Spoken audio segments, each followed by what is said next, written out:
People, do you think this man from Florida got away with murder? One day he took his wife to a lake and they went fishing and his wife got ate by an alligator. Let me explain. On one Sunday morning, this man called law enforcement crying very bad. He told law enforcement his wife was dead. He said an alligator jumped out the water and bit his wife and took her in the water while his wife was fishing. When law enforcement came out and did an investigation, they ruled the husband out as a suspect. They did not believe he took his wife's life. Also, keep in mind, this man and his wife been fishing for years. They probably went to that lake at least 100 times. Also, this man and his wife knew it was a lot of alligators in that lake, so anytime they would go, they would always be very careful. Also, soon as law enforcement got there, he let them know he had a shotgun, and he always keep his shotgun there for protection, and he always on the lookout for alligators. But this time, the alligator snuck up on his wife, bit his wife, and took his wife in the water. And he said he did not want to shoot at the alligator because he didn't want to shoot his wife. Also, this man told law enforcement when the alligator took his wife, he jumped in the water to go after his wife, but the alligator was too fast. The alligator was doing a death roll. His wife didn't stand a chance. Also, keep in mind, his story was believable to law enforcement because he was soaking wet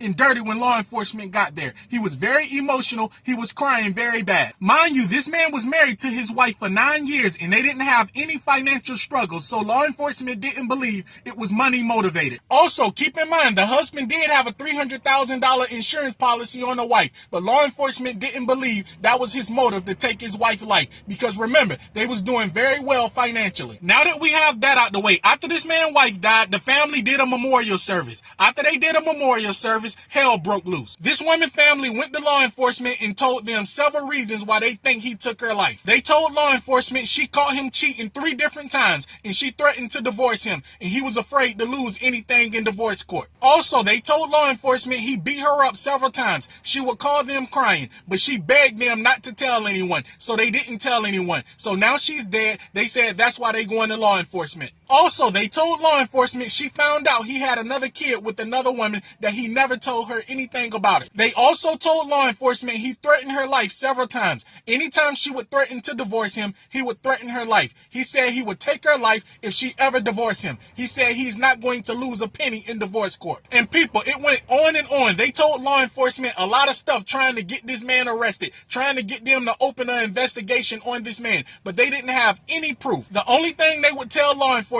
is she would call them crying all the time, telling them all this stuff. She would never text them. The family told law enforcement it's true, they've been fishing for years, but they believe this particular time he pushed her over in the water and made sure she got ate by an alligator because that lake had a lot of alligators. People, it's been less than 2 years since his wife died. This man has already remarried and him and his new wife is living in the house his deceased wife was living in. The family believe this man took her life because he didn't want to be with her anymore and he didn't want to fight divorce court and he wanted to remarry another woman. So people, what do you think? Do you think this man really took his wife's life and pushed her in the lake so she can get ate by an alligator so he wouldn't have to battle with divorce court? Do you think law enforcement got it wrong when they ruled this man out as a suspect?